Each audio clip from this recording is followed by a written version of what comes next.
Creo que el deportista lesionado, como el deportista sano, la fuerza es clave, es la piedra angular y tenemos que intentar optimizar el trabajo en esta línea. Por tanto, algunos puntos clave que podríamos hacer con el jugador, a línea de esto, os vamos a poner en las notas del episodio un descargable que es un documento muy sencillo que le damos al jugador para explicarle, esto sobre todo cuando es una lesión de una mínima duración de 2 o 3 semanas. Si es muy cortita, no se lo pasamos, pero si son 2 o 3 semanas, le damos este documento para que se lo tome en serio, para que vea que nos preparamos mucho todo y que no se va a improvisar en la recuperación y para que vea cuáles son los puntos clave a la hora de recuperar.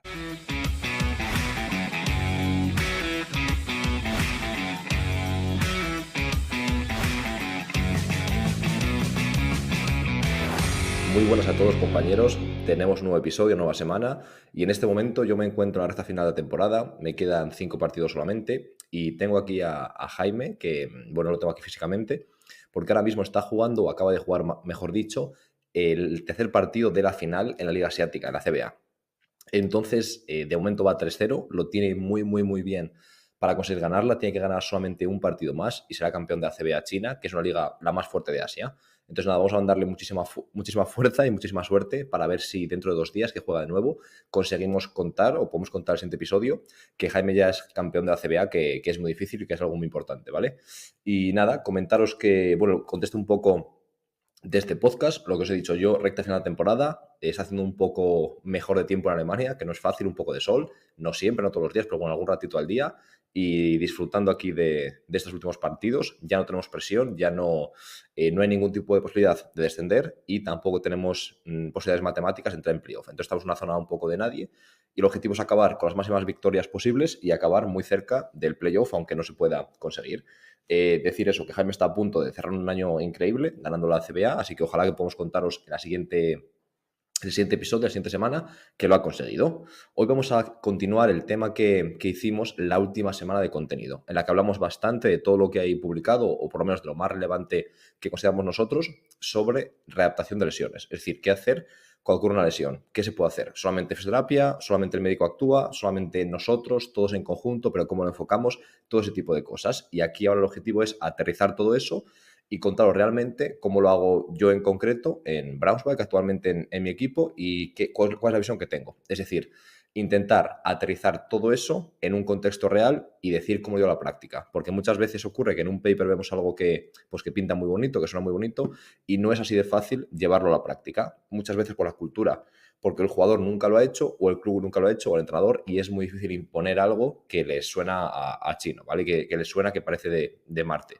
Entonces vamos a explicaros cómo realmente lo hago yo, 100% sincero, con toda la honestidad del mundo, y explicar qué hago de momento, qué cosas aún no sé implementar y qué cosas voy a implementar en el futuro. Deciros, como siempre, cualquier tipo de feedback, comentario, crítica, lo que sea, hacérnoslo llegar, ¿vale? Por ejemplo, www.asesport.com/contacto y ese tipo de mensaje lo recibimos con prioridad en nuestro correo y siempre lo leemos de los primeros. Entonces, cualquier tipo de consulta, de pregunta que queréis que contestemos, aquí en el podcast, cualquier cosa en esa línea, nos lo enviáis a www.asesport.com/contacto y simplemente en el siguiente episodio, o si hay muchas acumuladas en el siguiente del siguiente, lo contestaremos, ¿vale? Vale, vamos a por ello. El objetivo o el título de este podcast es Proceso de Readaptación de lesiones en Braunschweig. Yo trabajo actualmente en Braunschweig, en la BBL alemana, la primera división, es mi tercer año y más o menos he desarrollado un protocolo ya junto con el fisio y el médico, sobre todo el fisio, con Christian Degerhardt, un chico alemán que está aquí que trabaja muy bien. Pues nos hemos conseguido compenetrar bien e intentar complementar un poco el uno a otro. Y la idea es trabajar de la forma más multidisciplinar posible. Es decir, intentar que el médico y el fisio estén conectados, tengan un canal de comunicación más o menos estrecho, pero sobre todo el fisio y el prepa tengamos un canal bidireccional muy fuerte. Esto quiere decir que yo siempre intento, dentro de lo posible, que el fisio trate a los jugadores habitualmente, que los trate por lo menos, que hable un poco con ellos, que los chequee y de esta forma, cada vez que empieza a ocurrir algo, que alguna estructura se pone tensa, que la cadera a lo mejor no se mueve tan bien como debería, que me lo comunique y yo intentar actuar mis entrenamientos. Esto obviamente no es fácil porque al final pues es muchísimo trabajo y muchas veces, o casi siempre por suerte, las cosas que ocurren son cosas menores, es decir, pues una cadera que se mueve un pelín menos, pero no molesta ni jugando, ni entrenando, ni en casa, ni nada. Entonces es complicado comunicar eso porque realmente no afecta a nada. Entonces es difícil llegar y decir, mira, que esta cadera se mueve un poquitín menos, pero bueno, que no le molesta, puede hacer todo bien y demás, ¿vale? Pero a lo mejor si conseguimos mejorar eso ahora, arreglar, entre comillas, ese punto que parece que no se mueve como debería, dentro de 3 semanas no va a derivar en algo más gordo que quizás sí que le haga perder una sesión o por lo menos entrenar a menos nivel del que podría. Entonces, un poco mi intención o mi idea es siempre conseguir conocer esa información que él tiene de primera mano y que en principio el prepa no la va a tener, porque sabemos siempre que los jugadores tienen una comunicación muy estrecha con el fisio y quizás no tan estrecha con el prepa, o por lo menos en mi caso es como yo lo he percibido, que el fisio al final habla con ellos todos los días, los venda, le cuentan cómo han descansado, si han dormido, si no, si han salido de fiesta, si no han salido, y por lo tanto esa información creo que es importante que la consigamos recabar. Por lo tanto, conexión fisio-prepa, en mi opinión, es clave. Después intentamos buscar una perspectiva siempre holística, pero holística real, es decir, holística es una palabra que está muy guay, que mola mucho, pero hay que intentar que de verdad sea así. ¿A qué me refiero? A que muchas veces decimos que algo es holístico y ni siquiera nos comunicamos entre profesionales, porque es complicado, pues porque otro compañero no quiere trabajar así, por lo que sea. Realmente es muy difícil llevarlo a cabo desde esa perspectiva global de verdad. Y aquí en Braunschweig sí que lo intentamos de verdad y yo creo que lo conseguimos, sinceramente, ¿vale? Entonces, vamos a explicar cómo actuamos en orden cronológico cuando ocurre una lesión, ¿vale? Vamos a poner cualquier tipo de lesión articular, muscular, más grave, menos grave, lo que sea. ¿Qué es lo que siempre hacemos? Obviamente adaptado y ajustado, pero ¿qué es lo que siempre hacemos?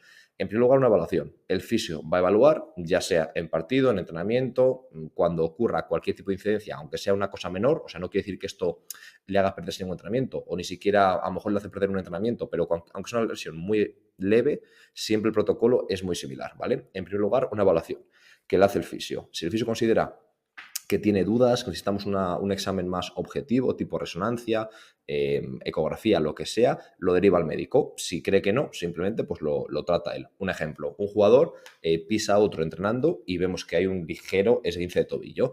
Él hace unas pruebas y ve que no hay ningún ligamento con total seguridad que esté totalmente roto, es decir, que no hay ninguna ruptura ligamentosa completa y duda si puede haber algún tipo de mínima distensión del ligamento, es decir, que se haga un poco más que se quede un poco más suave o con menos tensión, por así decirlo, o a lo mejor que esté más o menos dañada la cápsula, pero que vemos que no es nada serio. Vale, ¿qué hacemos directamente? Me lo comunica a mí y yo intento hacer algún tipo de prueba más funcional o de fuerza. Pues, por ejemplo, intentamos ver cómo es la eversión, la inversión, ese tipo de factores, ver cuánto le duele y cuánta fuerza genera. Si vemos que genera una fuerza un 80% similar a la otra pierna con un dolor de 3-4, no es algo demasiado grave. ¿Qué intentamos? Valorar el coste-beneficio, el riesgo-beneficio de cuántos días de baja. Por ejemplo, si con 2 días de baja está ya el 90%, nos vale perfecto para ponerle en pista. Si harían falta otros 3 o 4 días más para llegar al 100%, no nos compensa perderlo tantos días para darnos ese último 10%. Esa es nuestra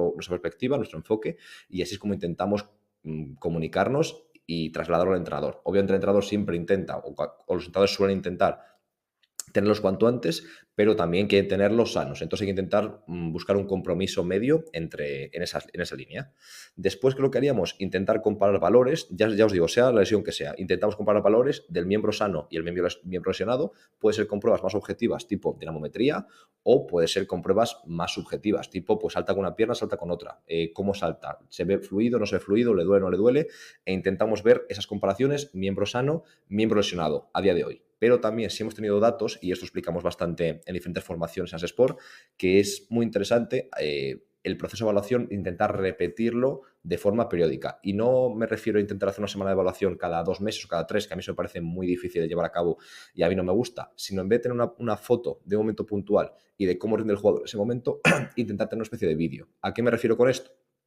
Perdón, por ejemplo, a intentar de vez en cuando hagamos trabajo de fuerza, evaluar algo, coger algún dato que nos sirva como un test. Siempre intentando que sean condiciones similares, pero no hace falta que sea exactamente igual el protocolo, mismo calentamiento, mismo orden. Intentad simplemente que sea un protocolo similar. Por ejemplo, trabajo de perimetría, vale, cogemos algún tipo de dato, por ejemplo, saltos unipodales o saltos unipodales repetidos. Que tenemos esa sesión similar o ese ejercicio en 3 semanas, vamos a tomarlo de nuevo. Que tenemos después en 2 semanas, lo tomamos de nuevo. Y de esta forma, al final del año, a lo mejor tenemos 10 medidas, 8 medidas de esa prueba. Si un jugador se lesiona en la semana 9, seguramente la anterior, las 2 anteriores o las 3 anteriores, tenemos algún dato de prácticamente que nos da la idea real de cómo está ese jugador hoy en día. Perfecto, con esa lesión, ¿a qué puedo hacer? Comparar no solamente la pierna sana con la lesionada, sino la lesionada a día de hoy con la lesionada justo antes de la lesión. Entonces yo puedo ver fácilmente, como ha pasado a mí a algún jugador, una lesión y a lo mejor es un jugador que tenga un déficit de fuerza del 40%. Pues obviamente, aunque ya no le duela o aunque no le duele demasiado y pudiese jugar, el riesgo es brutal porque no puede, o sea, las simetrías que va a generar son brutales. ¿Qué es lo que queremos? Que llegue poco a poco a la simetría que tenía antes, un 7%, ¿vale? Y si a lo mejor no podemos llegar a ese punto porque es muy ambicioso y llevaría mucho tiempo, vale, pues quedemos en un 12 o un 15, pero no es realista, en mi opinión, hacerle jugar con un déficit de un 40 o un 45%. ¿Por qué podemos hacer esto? Porque teníamos el valor previo a la lesión. Esto nos ayuda a comunicarnos el fisio del prepa y también nos ayuda a comunicarnos con el entrenador. ¿Para qué? Para ponerle todos los datos objetivos y que luego él también tome la última decisión, siendo el líder del grupo, pero que lo haga con los datos reales y datos objetivos que el cuerpo médico y preparador físico le consiguen mandar. ¿Qué más intentamos? Una vez que hemos pasado el proceso de evaluación, comparación de datos de pierna sana, pierna lesionada a día de hoy y en el pasado, lo que intentamos es establecer plazos y objetivos, ¿vale? Plazos, hablamos de este concepto de riesgo-beneficio, ¿vale? Y el fisio pone unos plazos, o el fisio el médico intenta poner unos plazos más o menos conservadores. Es decir, si dudamos si son entre 2 semanas y 2 semanas y media, vamos a decir entre 3 y 3 y media. ¿Por qué? Porque luego si va bien la cosa y podemos rebajar a 2, no hay ningún problema. Si decimos 2 y después hay que ir a 3, va a haber problemas casi 100% con el entrenador, o podría haberlos, o con el entrenador, o con el GM, o con el directivo que sea, porque le habíamos dicho 2 semanas y ahora ve que la tercera no juega y es un partido importante y queremos que juegue y habíamos dicho que eran 2 semanas. Entonces, por si acaso, obviamente unos plazos realistas, pero mejor tirando un poco a conservadores. Y después, si se acortan, estará genial. Después, no solamente poner plazos a nivel biológico. Es decir, obviamente habrá ciertas sesiones que tendrán un tiempo biológico X que hay que respetar. Pues, por ejemplo, LCA, imaginaos que nos dicen el fisio, el médico, dice, vale, ha ocurrido un LCA en X equipo y se pone un plazo aproximado de 10 meses. Imaginaos, ¿vale? Aunque el jugador esté muy bien sin dolor a los 5, no es un tiempo biológico suficiente para poder volverle a meter a competir. Entonces, aunque se sienta bien a nivel de criterio, a nivel de tareas, no podemos introducirlo en pista. Pero lo mismo al contrario, si han pasado 12 meses y el jugador tiene una simetría del 30% en fuerza, el recorrido no lo tiene completo, por ejemplo, en extensión, por una mala recuperación, por lo que sea, vemos que tiene un tiempo de contacto el triple con esa pierna y con la otra, aunque el tiempo biológico esté cumplido, los criterios funcionales objetivos no están cumplidos. Por lo tanto, hay que intentar tener ambos. Por una parte, cumplir criterios biológicos, por otra parte, criterios funcionales. Recorrido, equilibrio, fuerza, resistencia, como queráis medirlo, y como creáis que es más oportuno elegir esas pruebas específicas o esas pruebas que nos reflejen los factores clave de rendimiento.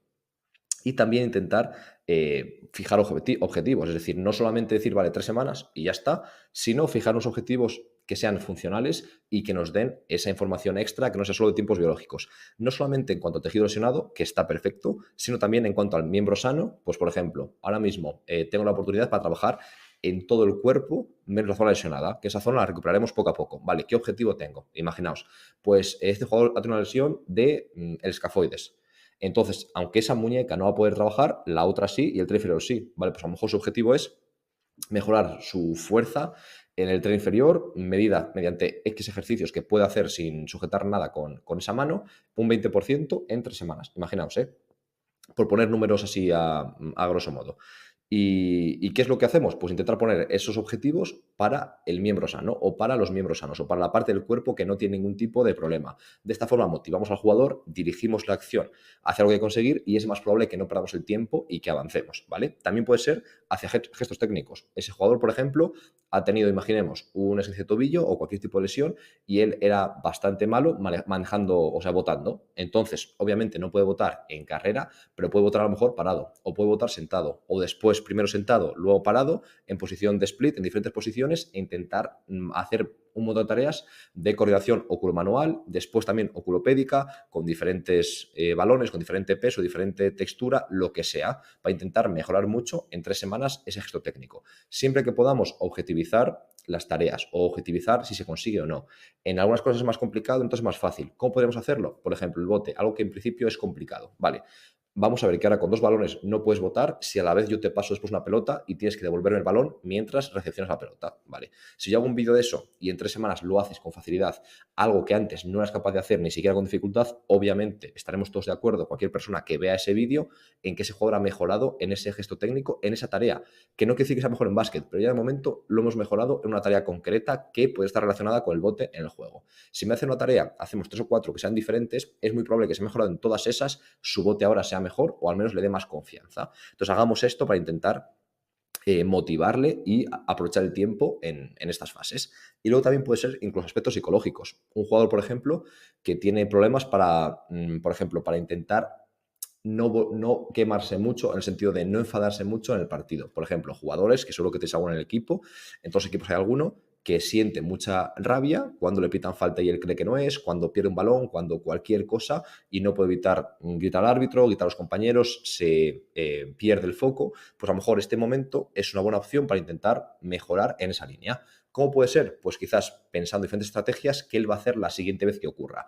O, por ejemplo, haciendo práctica imaginada por la situación de qué eso le ocurre en el partido y automáticamente cómo actuaría para calmarse 2 o 3 segundos y no actuar de esa forma, sino dirigirlo de una forma más constructiva.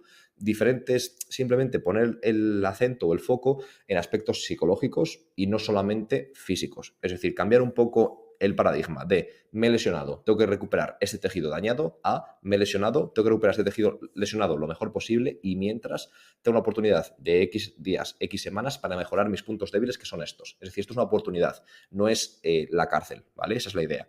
Vale, una vez que ya tenemos más o menos todo este proceso de evaluación, plazos y objetivos definido, vamos con la evaluación de la fuerza o más bien con la planificación de la fuerza. Creo que el deportista lesionado, como el deportista sano, la fuerza es clave, es la piedra angular y tenemos que intentar optimizar el trabajo en esta línea.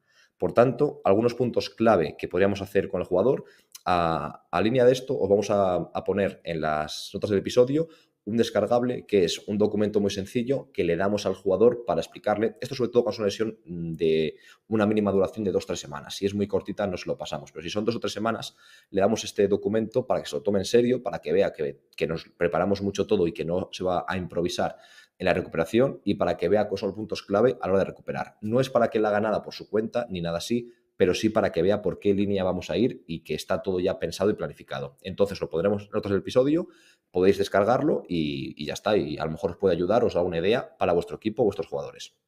Lo que comentaba, los puntos clave a la hora de trabajar la fuerza. ¿Cuáles serán? En primer lugar, trabajar todo el cuerpo. Ya veremos la zona lesionada, si la trabajamos o no.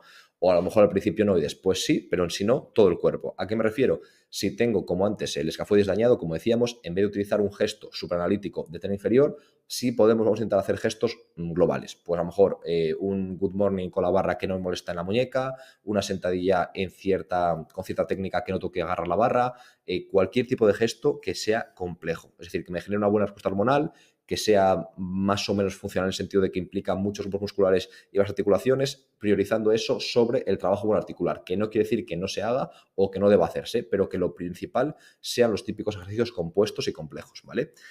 Buscar atacar cada grupo muscular en torno a cada 48 o 72 horas. Es decir, si he trabajado, por ejemplo, un gesto duro de tren inferior, quizás a los 2-3 días lo vuelvo a trabajar. No trabajarlo una vez a la semana, sino intentar maximizar la frecuencia ahora que no jugamos. No nos importa estar un poco pesados o nos importa tener un poco de fatiga residual, arrastrar esa fatiga. Después, que el miembro sano tenga un trabajo concreto y buscando el efecto contralateral. El efecto cruzado básicamente se refiere a que trabajando un miembro no solo se mejora ese miembro, sino también el otro. Es decir, las adaptaciones estructurales solamente van al miembro que trabajamos, pero las neurales en parte van también al otro miembro. Por lo tanto, si trabajamos un miembro, parte de esa mejora se irá al otro, por lo que es mucho mejor entrenar el miembro sano que estar en reposo. Entonces, creo que haríamos priorizar contracciones excéntricas rápidas, que sabemos que tienen más efecto cruzado que las excéntricas. Después, las excéntricas tienen más que las concéntricas o isométricas. Es decir, un poco la idea sería excéntricas rápidas mejor que excéntricas mejor que el resto de contracciones. Por lo tanto, que trabajemos diferentes gestos con diferente tipo de contracción, que sepamos que sea interesante añadir diferentes contracciones excéntricas rápidas. Si al principio aún no está preparado el jugador, no pasa nada. Esperamos un poco, lo adaptamos con trabajo dinámico sin sobrecarga excéntrica, después trabajo excéntrico a velocidad controlada y poco a poco derivamos hacia trabajo excéntrico a mayor velocidad y a mayores recorridos o ángulos de movimiento, ¿vale? Después, resistencia es un punto clave y creo que a veces que yo no trabajo tanto como debería con lesionado en esta línea, lo trabajo, pero ¿qué pasa? Que en concreto en mi equipo no tenemos una maquinaria, un material de resistencia bueno, hay que irse a otro gimnasio. Por lo tanto, hay veces que es complejo irte al gimnasio solamente para hacer ese trabajo. Hay veces que lo adaptamos, lo hacemos en pista o lo hacemos con otra maquinaria y no es el mismo resultado. Entonces, en mi opinión, un punto clave es que el jugador cuando vuelva a la pista tenga por lo menos la misma resistencia que tenía antes. Si tiene más, genial. Y esto no me refiero a que la primera sesión, las primeras 2 sesiones no sienta menos ritmo, porque eso es normal, porque al final cada ejercicio tiene su idiosincrasia. Es decir, aunque tengas un consumo de oxígeno muy alto, si nunca juegas al baloncesto, las primeras tareas te van a sacar de tu ritmo. Eso es normal. Pero si has perdido consumo de oxígeno, capacidad láctica, capacidad de recuperación, ese tipo de cosas, cuando vuelvas te faltará ritmo, pero también te faltará el grueso de esas adaptaciones. Y eso es lo que hay que evitar, ¿vale? Entonces, ¿qué es lo que yo propongo? ¿Qué es lo que hacemos? Trabajar en ergómetro de bici, de remo o, sobre todo, y lo que más me gusta, airbike. Creo que la airbike tiene una capacidad increíble para aumentar la frecuencia cardíaca, haciendo 30 segundos te pone el pulso al 90-95%, y de esta forma creo que es muy eficiente en cuanto a fatiga que genera y adaptaciones y esfuerzo que genera, ¿vale? El remo también está muy bien, pero creo que ya te saca un poco más de gestos que el jugador domina y puede generar mucha fatiga o incluso molestias a nivel de espalda y demás, no porque sea malo el gesto, que me parece que está perfecto, sino por muy mala técnica, gestos muy cifóticos y demás. Vale, ¿cómo hablaríamos? Más o menos la idea sería 2-3 bloques de 5-6 series de en torno a 20 y 40 segundos, con una densidad entre 0,51 y 2,1. Es decir, que la recuperación vaya entre la mitad y el doble. ¿Por qué digo esto? Porque hay que intentar progresar en volumen, densidad o intensidad, o todas ellas, depende del tiempo que tengáis. Y el RP tiene que ser alto y también que sea creciente en dificultad. Es decir, si la primera sesión de la primera semana tenemos un RP de 7, no puede ser que en la segunda semana tengamos un RP de 5, o no puede ser que arranquemos con un RP de 9,5 en la primera sesión y después nos vayamos a 8. Es decir, que tenemos que intentar progresar en RP 100% y para conseguir ese aumento en RP, es decir, que sea más dura la sesión, que el carácter subjetivo del esfuerzo sea más alto, podemos utilizar el volumen, aumentar series o aumentar bloques o aumentar tiempo de serie, la densidad, manteniendo el tiempo, el volumen o modificándolo, pero bueno, que aumente la densidad, es decir, si comienzo haciendo 30-30, 30 de esfuerzo, 30 de descanso, a lo mejor la tercera semana hago 30 también, pero descanso 20 o descanso 15. Por lo tanto, es mucho más duro, aunque el volumen de esfuerzo sea el mismo y el volumen total sea incluso menor. O la intensidad. Pues, por ejemplo, le pido, ahora arranca y me das 400 vatios, por poner un ejemplo, un número redondo, y a lo mejor la tercera semana le pido 450, 480 o un pico de 500 y después bajar a 450. Ese tipo de cosas. No simplemente quedarnos con el tiempo y con el ejercicio. Vale, vamos ahora con el siguiente punto que creo que también es interesante y que al final lo que decíamos es clave el concepto holístico. Entonces no podemos quedarnos con un solo punto, sino que todo en conjunto nos dé esta calidad a la recuperación. ¿Qué es lo que haríamos ahora? Electroestimulación. Desde el principio creo que es muy interesante, tiene bastante evidencia, no es la panacea ni mucho menos, pero creo que es muy interesante. ¿Por qué? En primer lugar, el programa TENS puede ayudar para el dolor. Entonces, en ciertos momentos en los que hay mucho dolor, el TENS nos puede ayudar. El fisio también puede utilizarlo o nos puede dar su opinión, pero puede ser interesante esa herramienta. Por otra parte, el área o la opción más de electroestimulación es muy interesante para cuando esa articulación no puede realmente generar fuerza. Por ejemplo, tenemos cierto daño en una articulación y por ese daño es mejor que no se mueva, que no ejecute su flexoextensión o cualquier acción que genere durante X días. Eso está perfecto. Entonces lo que podemos hacer es poner electroestimulación en las zonas anexas, adyacentes a esa articulación, con una intensidad moderada, que haga que esa articulación no se contraiga, pero que el músculo siga recibiendo cierto impacto mecánico, cierta tensión mecánica. Por lo tanto, la adaptación va a ser mucho menor, junto con el siguiente punto, la nutrición, que indicaremos, y después, en cuanto esté un poco más sana, aunque aún no puede poner peso, quizás ya puede hacer ese gesto de flexoextensión, por ejemplo. Entonces podemos darle caña al electro, aunque produzca cierto grado de flexión o extensión de esa articulación, y por lo tanto la pérdida muscular será aún menor. Pero es que aparte, a lo mejor no podemos utilizar la musculatura directamente adyacente a esa articulación, pero es que la que está un poco más lejos, a una articulación de distancia, sí que podemos poner el electro a lo máximo sin ningún problema. Entonces, podemos ayudarnos de esta herramienta para aumentar mucho la intensidad de los entrenamientos o también para que desde su casa siga reduciendo o frenando el proceso de desadaptación, ¿vale? ¿Qué podríamos hacer además? Intentar, bueno, perdón, se olvidaba, una vez por día. Es decir, en principio la evidencia recomienda que una vez por día se utilice el electro cuando el objetivo es reducir o minimizar la pérdida de masa muscular.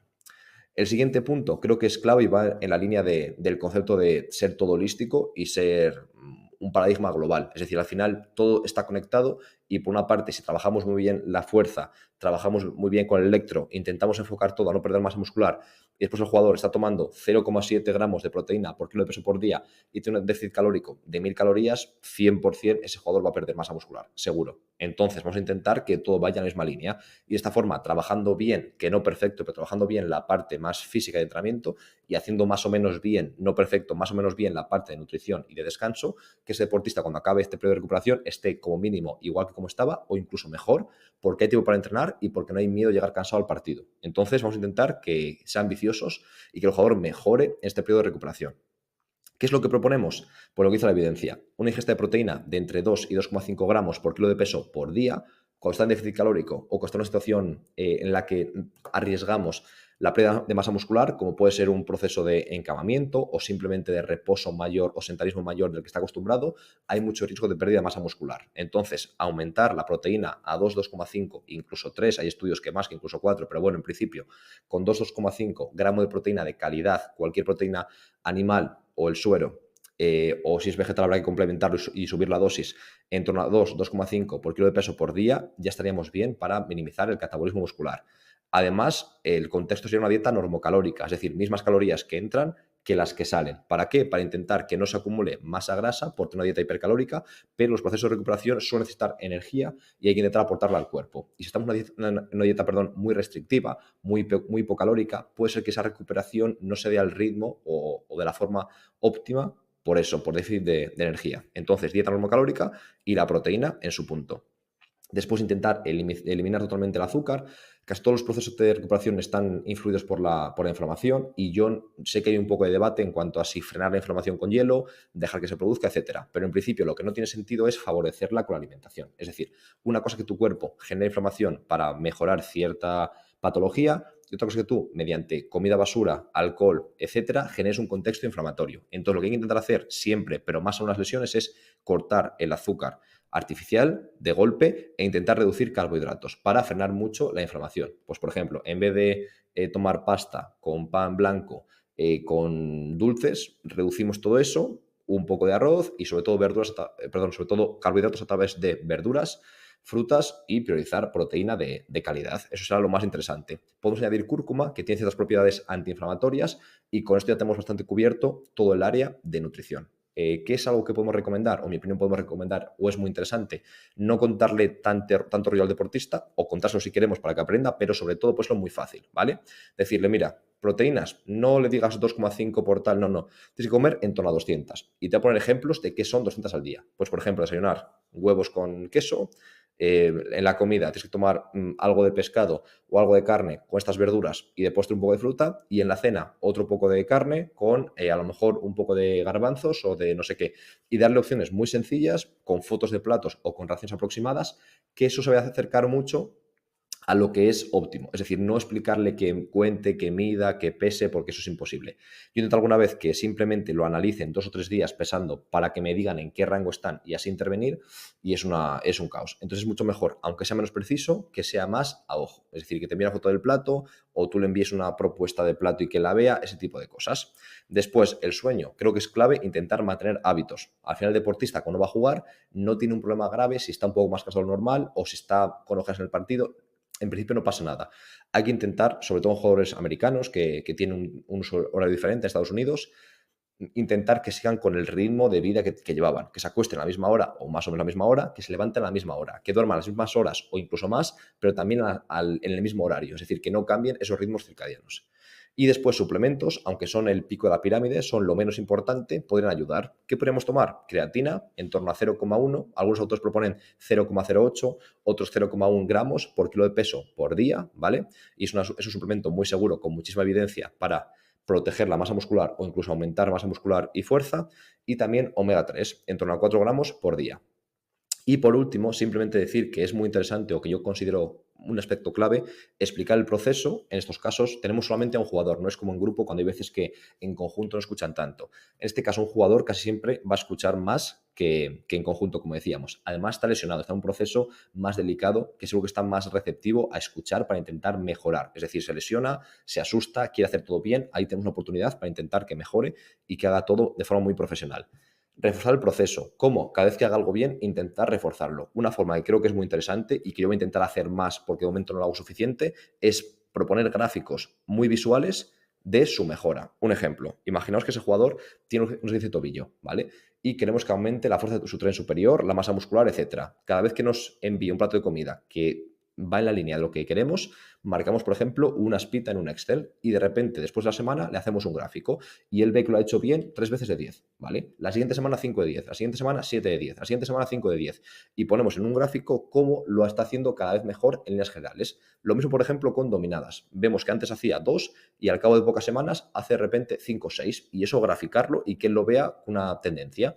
Esto lo hacen muchas aplicaciones que no hacen casi nada de ejercicio, por ejemplo, que no te ofrecen casi nada, pero al ponerte gráficos del proceso te motiva, te refuerza y de esta forma utilizas la aplicación y te gusta. Entonces vamos a intentar que esto lo haga el deportista, que esto lo sienta el deportista, que vea que cuando trabaja con nosotros está mejorando y como mejora lo reforzamos, se siente mejor y sigue mejorando. Obviamente esto no es magia, es decir, si el jugador no lo hace y no mejora, será complicado graficar eso. Pero vamos a intentar también elegir qué gráfico le mostramos para que sea más útil. Es decir, si el pobre jugador hace bien las dominadas, se esfuerza y no mejora casi nada, pues a lo mejor no te centres en ese gráfico, sino a lo mejor en el de fondos de brazos, que sí que ha mejorado mucho más. Intentemos ayudarle a que se sienta bien siempre que ponga esfuerzo. Pues nada, compañeros, hemos llegado hasta aquí hoy. He intentado de verdad mostrar de forma sincera cómo trabajamos en Braunschweig. Creo que lo hacemos de forma bastante adecuada, o que intentamos por lo menos poner todo en esta línea. Yo tengo mucha suerte de trabajar con el fisio que trabajo, que es totalmente abierto a todo este tipo de trabajo y que no tenemos ningún tipo de problema de egos que ocurre a veces en ciertos cuerpos médicos o cuerpos de preparación física, que a lo mejor hay ciertas disputas o que riñen en cuanto a cómo tomar una decisión. Aquí siempre tomamos con datos. Cuando tenemos algún tipo de duda, intentamos leer mucho sobre eso y poner sobre la mesa los datos para tomar la mejor decisión posible. Y si hay alguna duda muy grande, el médico toma la decisión porque él tiene la responsabilidad, sea idónea o no sea idónea esa respuesta. Entonces, nada, quería comentaros lo que dije al principio. Cualquier tipo de duda, de comentario, de crítica, con total confianza nos lo enviáis e intentaremos mejorar en función de lo que nos comentáis. Y también pediros que si os gusta, que nos deis 5 estrellas en Spotify, que os ayuda mucho a crecer, y también que se lo recomendéis a gente a la que le pueda ayudar. Se lo mandáis, por ejemplo, por WhatsApp o cualquier tipo de medio electrónico para que así cada vez seamos más y ayudemos a más compañeros, ¿vale? Así que nada, un abrazo enorme y nos vemos en una semana. Adiós.